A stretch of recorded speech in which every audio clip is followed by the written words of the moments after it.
à tous. Bonjour à tous. J'espère que vous allez bien en ce sabbat.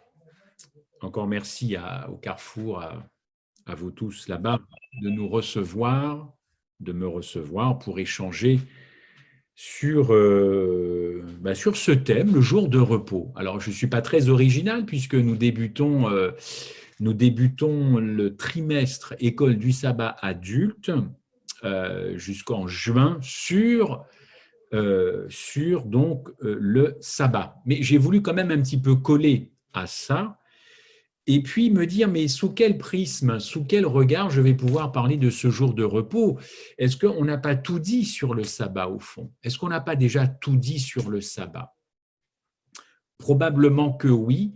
Est-ce qu'on a dit l'essentiel et le plus important? Je l'espère. Je l'espère, je vous laisse juge. Maintenant, comment on vit le sabbat, bon, ça c'est autre chose. Mais je pense que pour répondre à la question comment personnellement, en famille, tout ça, nous vivons ce sabbat, ce serait bien de répondre au préalable, eh bien peut-être à une ou deux questions qu'on va essayer de voir ensemble. Donc je vais essayer de trouver un axe.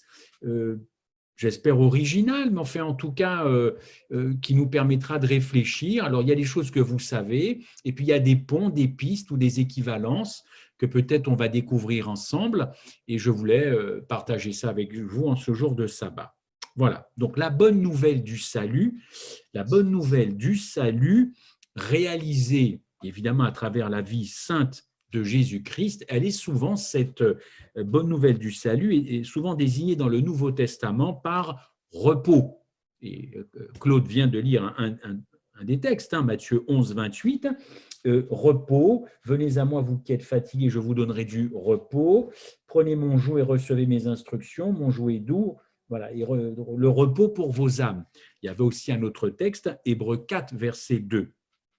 Depuis la chute, cette promesse de repos, toujours en Christ, eh bien, a été attachée au sabbat. Qui dit repos dit sabbat, n'est-ce pas? Et pour cette raison, la plupart des jours de fête de l'Ancien Testament qui annonçaient le Messie et son activité rédemptrice étaient figurés par un sabbat. Vous savez qu'il existait des sabbats, mais il y avait le sabbat, n'est-ce pas? On est bien d'accord. Donc, en conséquence, le sabbat, c'est plus évidemment qu'un jour de repos physique, vous le savez, et mental, ou même c'est plus qu'un jour où nous allons au temple, évidemment. Le sabbat, je ne sais pas si nous en avons confiance, il a définitivement une signification rédemptrice. Il faut revenir aux valeurs, il faut revenir à l'essentiel, revenir aux choses principales, rédemptrices. Donc, si vous voulez retrouver le plein évangile dans vos vies, dans vos cœurs et dans vos têtes, dans votre église et dans votre foyer, si vous voulez, vous pouvez très bien ne pas vouloir, mais moi je m'adresse à ceux qui ont envie. Si vous voulez retrouver le plein évangile dans vos vies, il faut nécessairement restaurer l'observation du sabbat. Restaurer l'observation du sabbat. On va essayer de faire des ponts pour que vous compreniez où je veux en venir. Bon, on va étudier un certain nombre de choses. Je vais commencer par la signification du sabbat de Dieu. J'avais pris comme titre « Le sabbat, jour de repos, pour qui ?» Alors, on va essayer de décanter un peu ça. Le sabbat de Dieu. Le mot sabbat, vous le savez, signifie repos, et la première chose que nous découvrons à ce sujet dans l'Ancien Testament, c'est que le sabbat appartient à Dieu, que les choses soient claires. Le sabbat appartient à Dieu, Exode 20, verset 10, le 7e jour est le sabbat du Seigneur ton Dieu. Donc c'est avant tout le sabbat de Dieu. N'enlevons pas à Dieu ce qui appartient à Dieu. Exode 20, verset 10. Vous avez un autre texte, vous observerez mes sabbats. On est dans l'Ancien Testament, Exode 31. Il est écrit dans Exode 20, mon saint jour, le saint de Dieu, le jour saint de Dieu. Ésaïe 58 notamment. Connaissant donc cette vérité selon laquelle le sabbat appartient non seulement à Dieu, évidemment, ce n'est pas biblique de le désigner comme le sabbat juif, vous le savez. comme certains chrétiens peuvent le faire. Oui, le sabbat fut fait pour l'homme. Le sabbat, c'est pour qui? Jour de repos pour qui? Pour l'homme, Marc 2, mais il n'appartient pas à l'homme.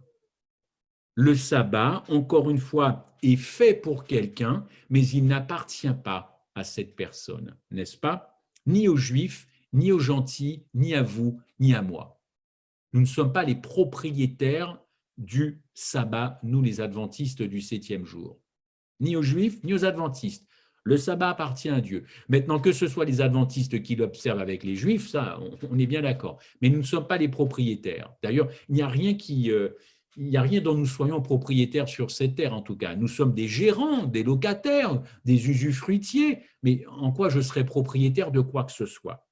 Ayant établi ce fait que le sabbat est le jour de repos de Dieu, il y en a certains qui se demandent pourquoi Dieu, comme il est omnipotent, pourquoi il lui faudrait mettre jour de côté à part pour qu'il se repose. Bon, on va passer ce débat. Dieu n'est pas fatigué quand il crée. Il n'a pas un coup de pompe, évidemment.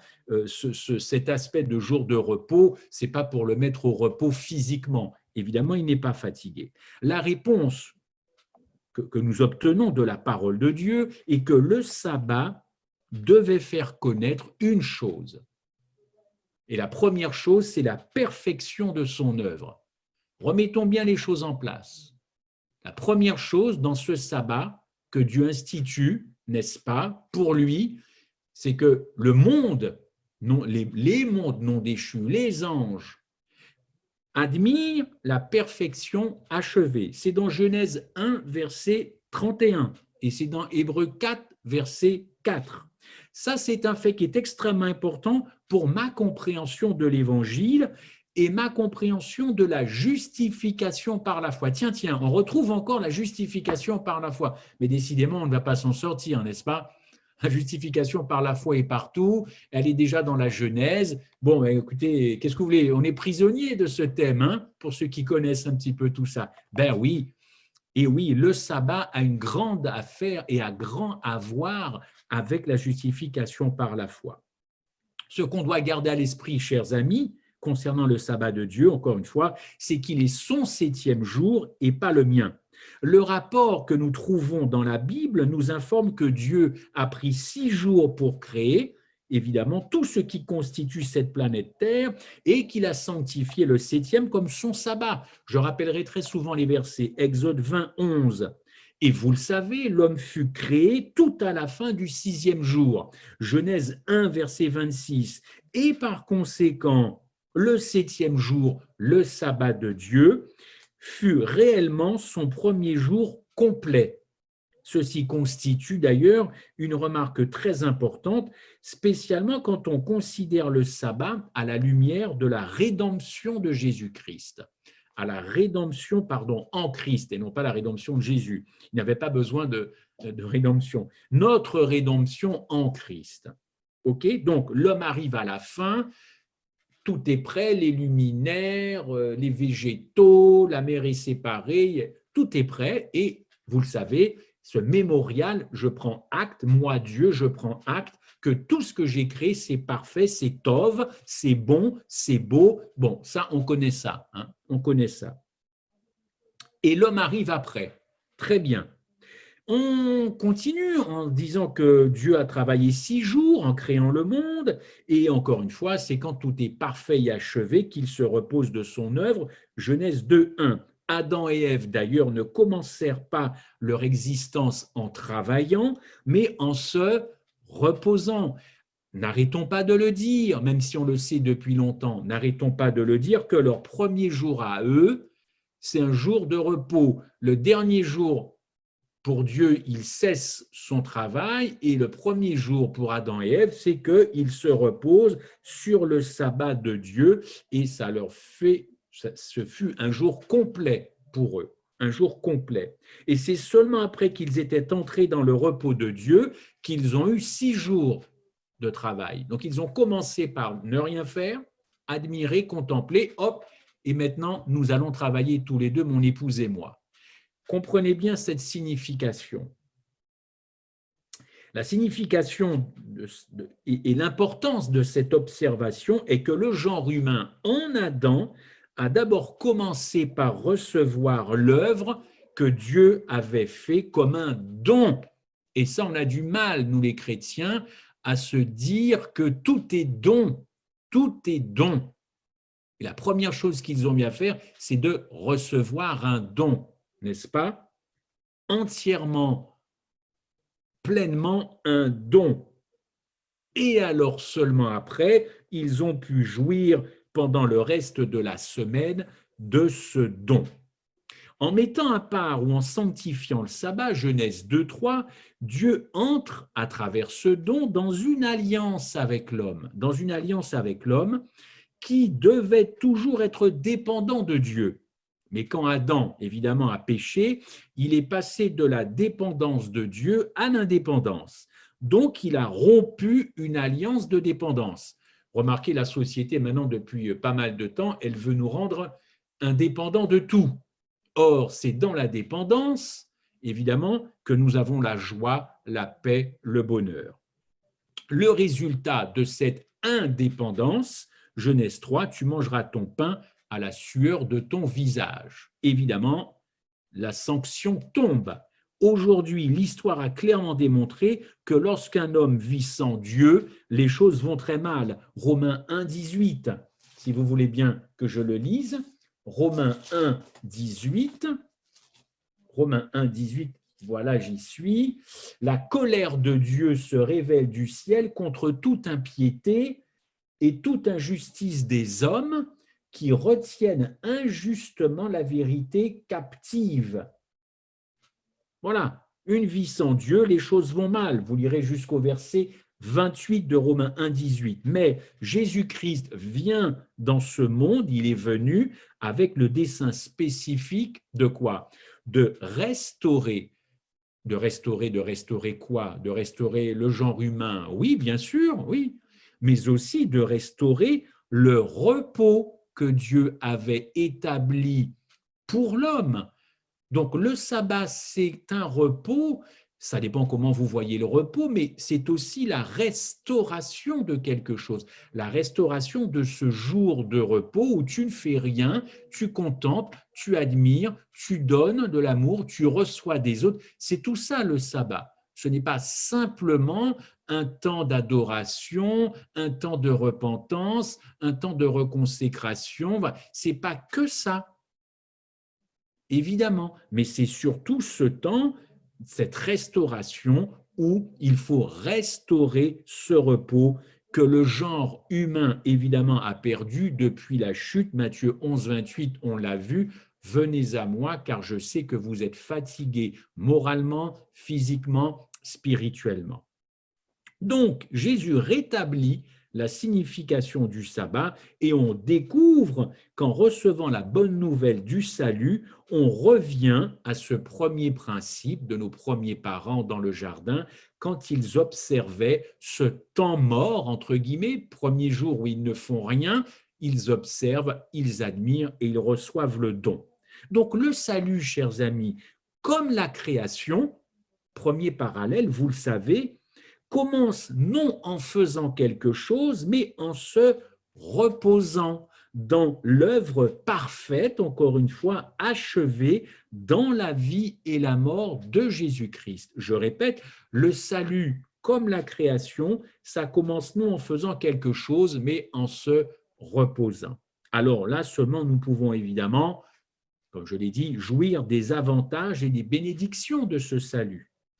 Avec ce sabbat repos, n'est-ce pas? Eh bien, c'est la glorieuse vérité de la justification par la foi seule. Ce sabbat repos, je reçois le don, je ne fais rien et après je m'occupe évidemment de la création du jardin parce que c'est un ordre de Dieu, mais à la base, c'est véritablement une vérité puissante sur la justification par la foi seule. On peut se tourner vers le Nouveau Testament et découvrir que la création, aussi bien que la rédemption, elle a été accomplie par l'intermédiaire de Jésus-Christ. Donc il y a véritablement un lien. création, chute, rédemption. Et depuis la création jusqu'à la rédemption, vous avez ce fil rouge qui est ce repos. Et qu'est-ce que vous mettez dans ce repos? Une alliance, tout ça dans un don, chers amis. Donc, écoutez bien, de même que Jésus-Christ a achevé la création à la fin des 6 jours et il se reposa de son œuvre le 7e, de même, et vous l'aurez noté, chers amis qui étudiez la Bible, il a terminé, Jésus-Christ, la rédemption sur la croix à Golgotha le 6e jour et il s'est reposé dans la tombe le 7e jour. J'espère que vous y avez pensé. Il y a véritablement un pont entre la création et la rédemption. Et je le répète, le sabbat, ce n'est pas que du formalisme, ce n'est pas que du ritualisme. Ça parle à la création, ça va jusqu'à la tombe.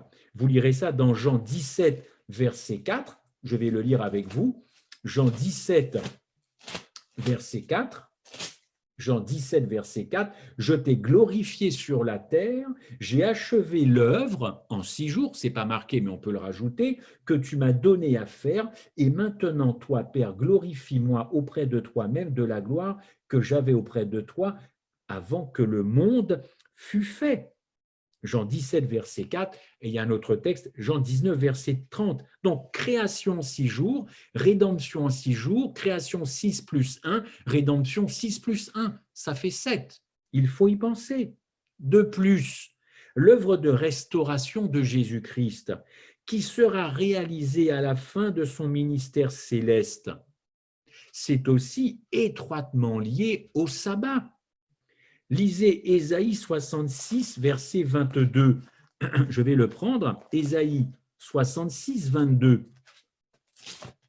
Alors, j'y suis. Ésaïe 66, 22. J'y suis. Je lis Ésaïe 66. Voilà, c'est donc le dernier livre d'Ésaïe, le vrai culte. Ésaïe 66, verset 2. Toutes ces choses, ma main les a faites. Et toutes ont reçu l'existence, dit l'Éternel. Voici sur qui je porterai mes regards, sur celui qui souffre et qui a l'esprit abattu, sur celui qui craint ma parole. Je répète, Ésaïe 66, ce n'est pas le verset 2, c'est le verset 22. Alors, il va falloir que j'ai une double paire de lunettes. Ésaïe 66, verset 22.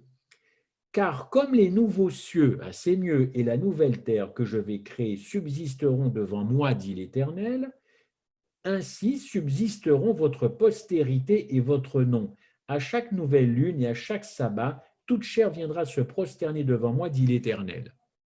Toute chair viendra se prosterner. Il en est ainsi parce que ce sera une œuvre parfaite, comme la création, comme la rédemption, comme au ciel. Ainsi, pour l'homme tombé, le sabbat, pour vous et moi, a 3 significations. Et je ne sais pas si on y pense d'ailleurs chaque vendredi soir. Le sabbat a donc la signification de la création, mémorial de la création, rédemption, Golgotha, et restauration, puisque nous viendrons à nouveau nous prosterner devant l'Éternel quand nous serons au ciel. Création, rédemption, restauration. Le plein évangile, il est là dans ce jour. Puisque Christ est mon créateur, puisqu'il est mon rédempteur et puisqu'il est mon restaurateur, eh bien je suis désolé de vous dire, mais je le dis avec plaisir, Dieu avait parfaitement le droit de revendiquer être le maître du sabbat à travers Jésus-Christ. Marc 2, Jésus est le maître du sabbat. Apocalypse 1, Luc 6, en conséquence, pensez à ça. Quand la nation juive a rejeté Jésus-Christ en tant que Messie, son observation du sabbat, elle a perdu toute signification, elle a perdu tout son sens. C'est embêtant de dire ça, mais c'est une réalité, une vérité. Vous rejetez le Christ, vous rejetez le Messie, vous rejetez le Rédempteur, vous rejetez le Restaurateur, vous rejetez le Maître du sabbat, vous rejetez le Créateur, c'est ça. Mais vous rejetez le sabbat, vous rejetez le jour du repos, ça n'a plus de sens d'observer ce jour si vous rejetez l'auteur de ce jour. Vous comprenez ? La signification maintenant du sabbat de Dieu pour l'homme. On a vu que le sabbat, c'est le sabbat de Dieu, n'est-ce pas? Mais j'ai juste envie de vous dire qu'avec ce que vous savez maintenant, désormais, l'observation du sabbat, une observation du sabbat qui n'est pas motivée par une foi, en réponse, en réponse à la parfaite réconciliation de Jésus-Christ sur la croix. Si ce n'est pas ça votre motivation du sabbat, eh bien votre sabbat ou la conception que vous avez du sabbat, elle est faussée. Elle est faussée. Et vous appartenez donc à l'ancienne alliance, une alliance par les œuvres. Signification du sabbat de Dieu pour l'homme. Bien que le sabbat appartienne à Dieu, l'Ancien et le Nouveau Testament enseignent qu'il fut institué et mis à part pour vous et moi, c'est-à-dire le bénéfice de l'homme. Exode 31, Marc 2. Le mot homme, dans le dernier texte, c'est un terme générique. Ça s'applique au genre humain. Homme avec un grand H, si vous permettez, si vous préférez, le genre humain. Comme cela fut indiqué, Dieu créa le monde par l'intermédiaire de Jésus-Christ pour l'homme. On a lu les textes, Genèse 1, Psaume 8, Hébreux 2. Toutefois, l'homme ne contribua pas à la création, il en fut le bénéficiaire. En conséquence, le repos de sabbat fut mis à part et sanctifié pour l'homme comme le souvenir constant que Dieu fut le pourvoyeur aimant et que l'homme doit dépendre de lui pour tous ses besoins. Même le jardin d'Éden, par exemple, fut planté par Dieu pour nos premiers parents. Genèse 2, verset 8. Il faut noter que cette alliance du sabbat qui a été contractée avec l'homme, elle le fut avant la chute, n'est-ce pas? L'alliance, ce fut avant la chute. C'est après qu'Adam et Ève ont fauté. Donc, en conséquence, s'il n'y avait pas eu la chute, nous observerions le sabbat de Dieu comme un jour de repos.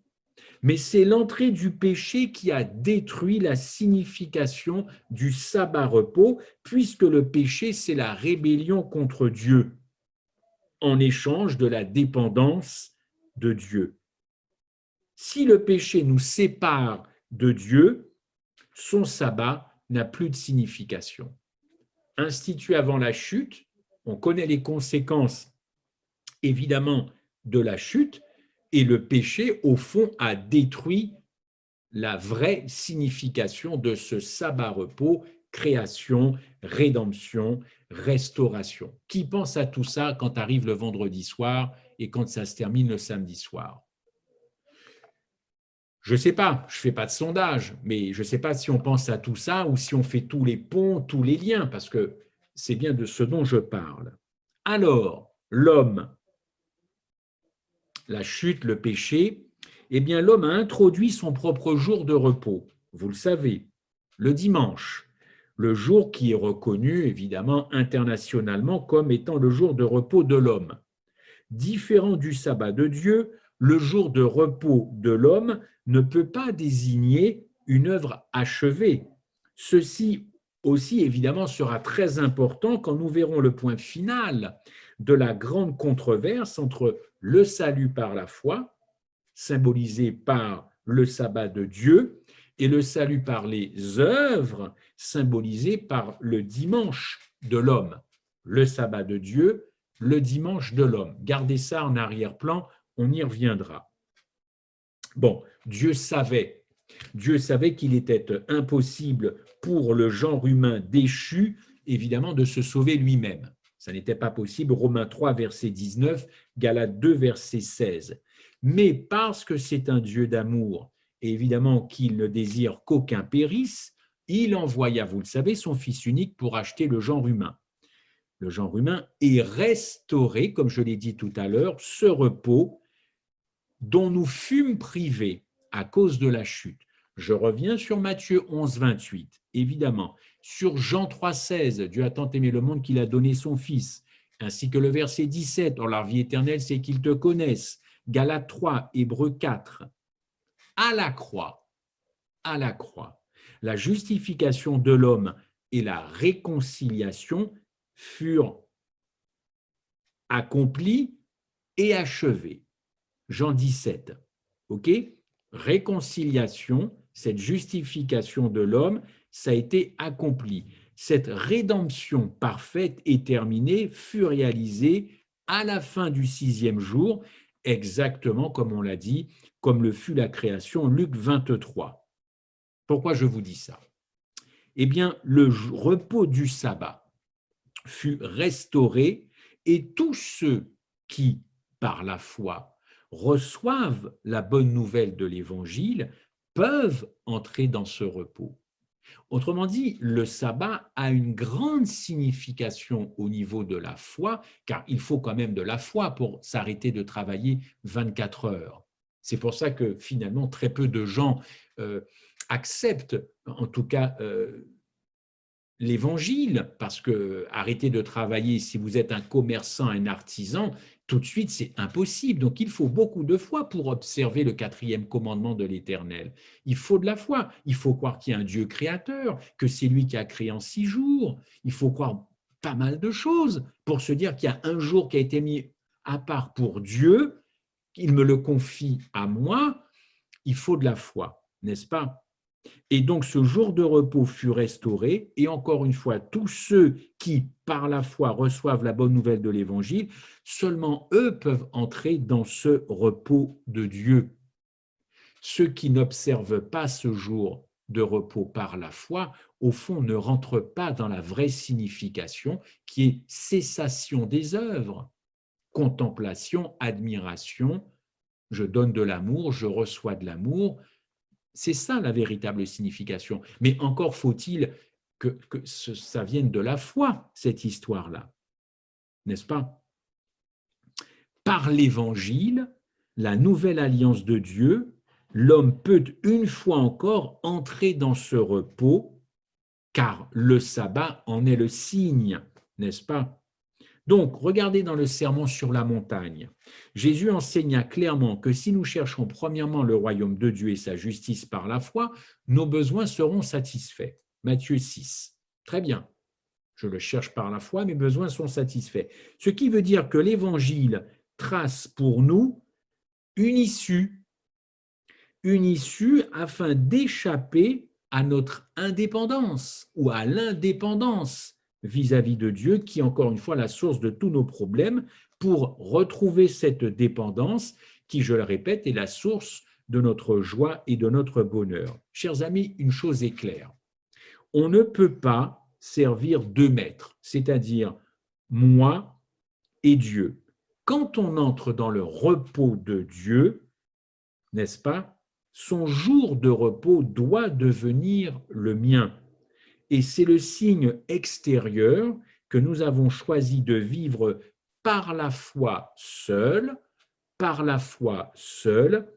ce jour-là. Donc, c'est cette motivation qui compte pour Dieu quand il regarde vous et moi, c'est-à-dire ces observateurs du sabbat. Ce n'est pas tout de croire intellectuellement aux 10 commandements et que le 4e a mis un jour à part, c'est pas tout ça. Je ne suis pas sûr que ça intéresse véritablement Dieu, ce qui se passe dans notre tête. C'est comment j'apprécie ce jour, en fonction évidemment de ce que je sais.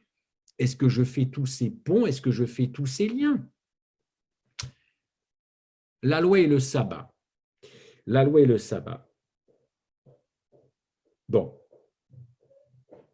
Quand nous faisons de l'observation du sabbat une nécessité pour le salut, n'est-ce pas? Quand on fait de l'observation du sabbat une nécessité pour le salut, eh bien, nous n'entrons pas encore une fois réellement dans ce repos, puisque on l'a dit, Jésus, Dieu, pardon, s'arrête, n'est-ce pas?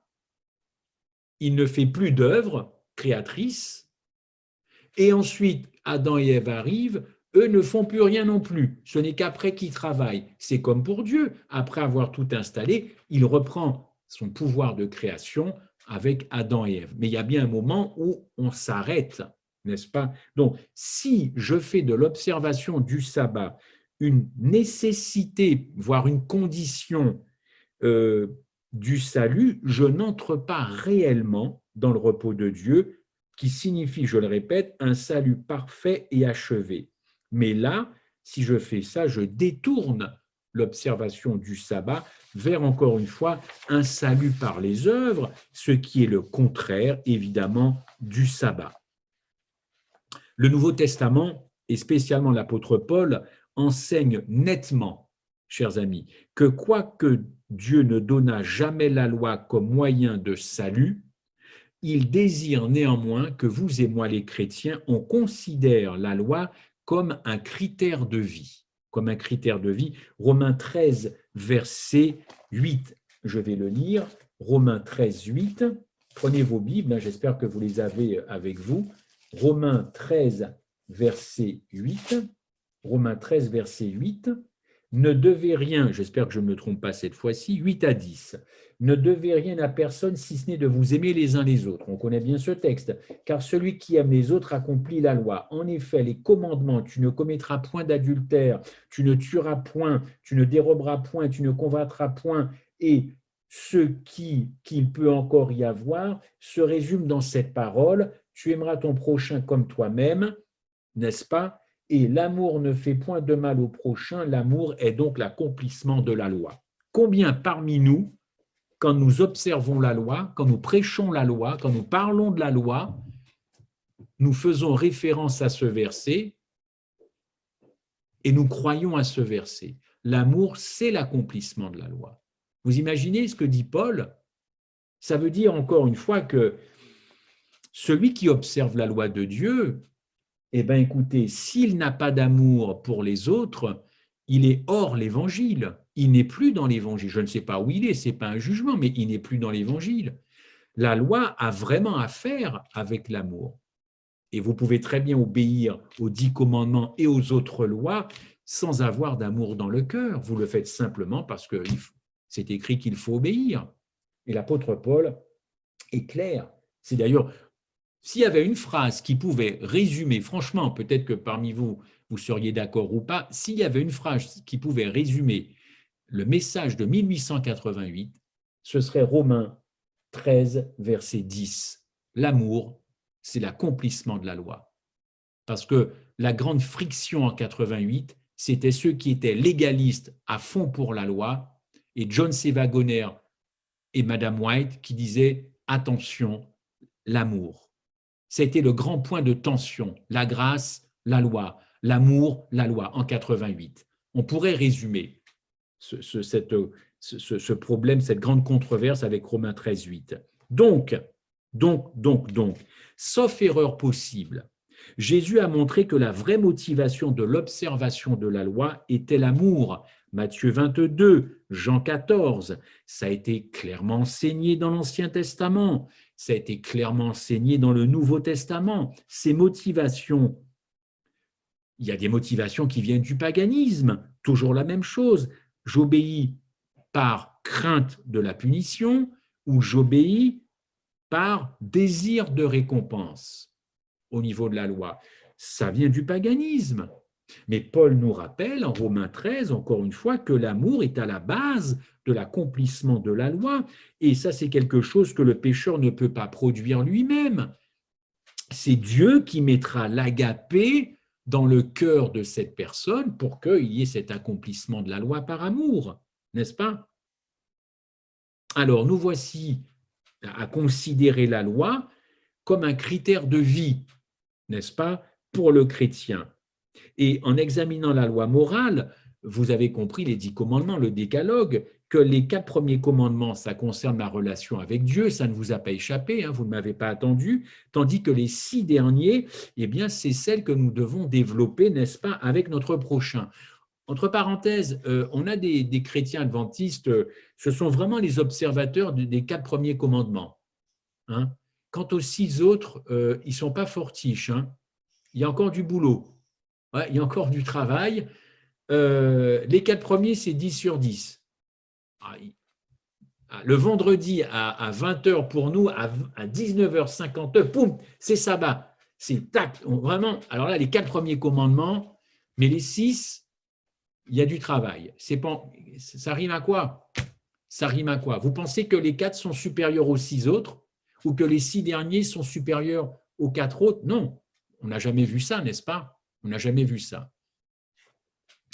Alors, chers amis, dites-moi, euh, réellement, quelqu'un qui a la foi chevillée au cœur, quand il observe les 4 commandements, il est tout naturellement versé à obéir aux 6 autres, avec évidemment, encore une fois, beaucoup d'amour, n'est-ce pas? Comment voulez-vous obéir aux 6 derniers commandements qui sont les relations entre nous, hein? C'est comme ça, c'est vertical. Comment voulez-vous euh, obéir avec amour, l'obéissance de cœur aux 6, si évidemment vous n'obéissez pas de cœur aux 4? Et pourtant, je l'ai dit tout à l'heure, il y en a encore qui mettent une fracture entre ces 4 et ces 6 commandements. Je le répète, euh, on ne peut pas obéir par la foi aux 6 derniers commandements si évidemment on n'obéit pas par la foi aux 4 premiers. La foi authentique, elle demande, elle suscite l'obéissance par la foi aux 4 premiers commandements. Et c'est quand vous expérimentez les 4 premiers commandements, avec dedans le sabbat, vous le savez, eh bien que les 6 autres se font naturellement. Ça résulte, ces 4 premiers commandements, d'une nouvelle naissance. Et les fruits de la nouvelle naissance, eh bien, nous permet de nous exprimer sur les 6 autres commandements, n'est-ce pas? Dans les 6 autres derniers commandements. Prenez Romains 14, verset 10. Romains 14, verset 10. Mais pourquoi, toi, juges-tu ton frère? Ou toi, pourquoi méprises-tu ton frère? Puisque nous comparaîtrons tous devant le tribunal de Dieu. C'est Dieu qui jugera effectivement si les 10 ont été obéis par amour, par le cœur, ou si simplement certains sont venus faire un petit peu leur marché. Moi, je prends tous les commandements sauf le 4e. Pourquoi? Ben parce que le 4e, il a été aboli. Ah bon? Le sabbat a été aboli. Les gens viennent, ils font leur marché. Hein. Non, non, on passera tous devant un tribunal et on verra si on a bien obéi à la loi de Dieu, mais avec amour.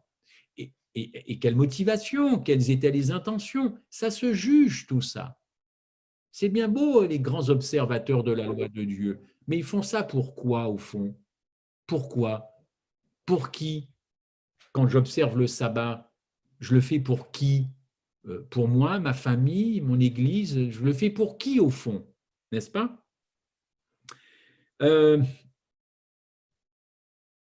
la raison pour laquelle le Nouveau Testament dit peu de choses sur les chrétiens obéissant aux 4 premiers commandements, c'est la suivante. Ce que Dieu désire avant tout de notre part, c'est encore une fois la foi. Jean 6, 28, Hébreux 11, 6. Une foi motivée par une appréciation du cœur pour son don, le don de la création. Hein, on revient encore à ça, le don de la création, pour son don suprême d'amour en Jésus-Christ. Création, rédemption, restauration. C'est toujours ce triptyque, évidemment. Tout ça, c'est Jésus-Christ, évidemment. Galates 5, 6. La seule façon acceptable pour quiconque d'observer le sabbat, c'est-à-dire le 4e commandement, eh bien, c'est une foi obéissante qui permet d'entrer dans le repos de Dieu. Il y a des gens qui sûrement obéissent le sabbat, mais ils n'ont pas la foi. Hein. Ce n'est pas parce que les églises sont pleines le samedi matin qu'il y a plein de foi. Certains sont là parce qu'ils croient effectivement que Dieu a mis ce 4e jour et que c'est comme ça et que c'est écrit et il est écrit, point barre. Mais combien ont foi dans ce jour? Parce qu'encore une fois, Paul nous dit que c'est cette foi qui va nous permettre de rentrer dans le repos de Dieu. Ce repos de Dieu, c'est stop. Rien, on arrête. Contemple, admire, continue d'aimer les gens, prends soin des autres, prends de leurs nouvelles, tu ne les as pas vues. C'est ça le sabbat. Nous devrions, si j'exagère un peu, si je force le trait, passer peut-être notre sabbat au téléphone à prendre des nouvelles ou visiter ce qu'on n'a pas vu. Ça donnerait du sens au sabbat. Je n'enlève pas le moment d'adoration, bien entendu. Mais la réalité, c'est, si j'observe ce jour, c'est que j'ai foi en ce jour, pas simplement parce que c'est écrit dans le décalogue. Il faut quand même aimer les choses, aimer comprendre ce que l'on fait. Ce n'est pas simplement parce que c'est écrit. Bien sûr que c'est écrit, c'est la parole, mais Dieu veut que ça vive dans notre cœur, tout ça, n'est-ce pas?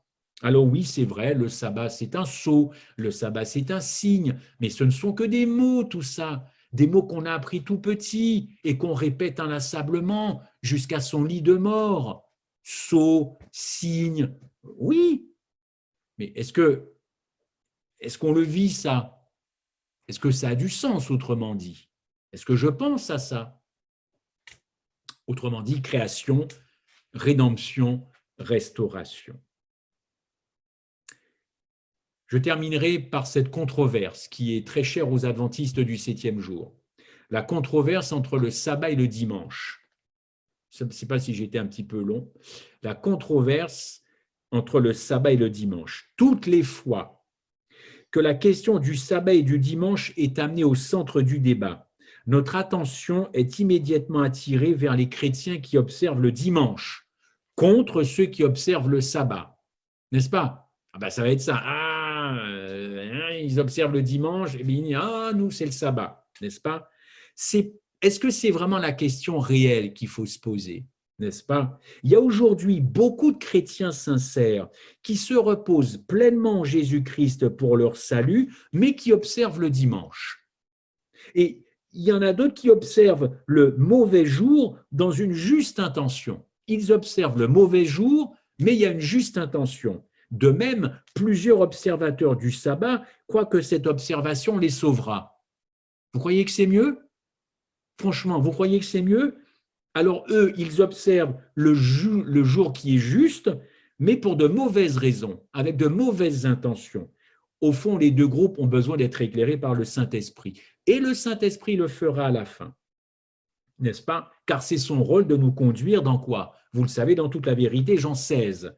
Quand cet évangile du royaume est prêché dans le monde entier pour servir de toute nation, eh bien oui, il polarise et il divisera la race humaine en deux camps. Vous le savez, croyants et incroyants. On est d'accord. On est d'accord. Bon. Eh bien, ceux qui se reposent pleinement en Christ et ceux qui, en fin de compte, l'auront rejeté, n'est-ce pas? Ceux qui ont délibérément et en fin de compte tourné le dos au don gratuit, au don du salut, évidemment, adoreront le dragon. Ensuite, qui donnera le pouvoir à la bête, vous le savez, Apocalypse 13. Ils vont exalter le dimanche, jour de repos, au mépris du sabbat, jour du repos de Dieu. La fin, alors, bon, la fin de ce conflit, on sait ce qui arrivera. Moi, ce qui m'intéresse dans cette controverse sabbat-dimanche, et je termine là, croyez-moi, au fond, c'est pas tellement le jour, même si le jour est important, je suis pas en train de faire une révolution biblique, mais en fin de compte, c'est deux conceptions du salut. Et là, je pense qu'on se retrouvera. Il y a véritablement, au-delà du jour, qui reste un signe pour les deux camps, une véritable conception différente du salut. Le sabbat qui signifie le salut par la foi seule, contre le dimanche qui représente le salut par les œuvres. Par les œuvres. Quand l'homme se détourne de la dépendance de Dieu, évidemment, il va vouloir gagner son pain à la sueur de son front. Il va donc créer un jour propre à lui, un jour d'origine humaine, n'est-ce pas? Et c'est normal, ça a quasiment été nécessaire, évidemment, mais ça restait un accident. Maintenant, ceux qui ont compris qu'il y a création, restauration, rédemption, réconciliation, que tout ça demande de la foi, que tout ça demande un cœur, et que je prends tout ça, et que c'est par la foi que j'observe les 4 commandements, et par la foi, et ce sont les conséquences, que j'observe les 6 commandements, alors là, vous êtes véritablement entré dans ce repos et pas simplement à rester à roupiller le samedi matin dans son canapé ou dans son lit. Ceux-là, excusez-moi, ils n'ont rien compris de ce que c'est que du sabbat. Ils sont juste fatigués et ils prennent à la lettre jour de repos. Mais jour de repos physique, oui, cessation du travail, mais pourquoi? Pour admirer le don. C'est pas pour passer ta grasse matinée au lit, hein, où il y a quand même un problème que ces personnes n'ont pas tout à fait compris. Chers amis, dans le temps de la fin, oui, c'est vrai, l'observation du sabbat sera un test de quoi? Test de la foi, n'est-ce pas? C'est ce qu'on a l'habitude de dire. Mais quelle foi? Quelle foi? J'observe le sabbat pour qui, pourquoi? Est-ce que j'ai compris un petit peu tout ça? Donc, je nous souhaite d'ailleurs non seulement de bien comprendre, mais de réellement vivre quelque chose qui est à notre portée de main, puisque ça a été fait pour nous, et que nos intentions soient bonnes. Que quand Carrefour Agapé organise un culte et une école du sabbat, que toutes les intentions soient bonnes, véritablement pour entrer dans ce repos. Voilà, c'est-à-dire quelque chose qui nous libère et on ne court pas le restant de la semaine après notre salut parce qu'on veut faire plaisir à Dieu et alors on se dit ben, la barre elle est haute, il a mis encore plus haute, je ne vais pas y arriver, je vais courir. C'est pas ça le sabbat. C'est pas ça le sabbat. Je vous souhaite un bon sabbat à vous au Canada et je nous souhaite, nous, en France, une bonne fin de sabbat, mais qu'on retrouve vraiment, franchement, il est temps de revenir à l'essentiel, les racines même du sabbat repos de Dieu. Amen.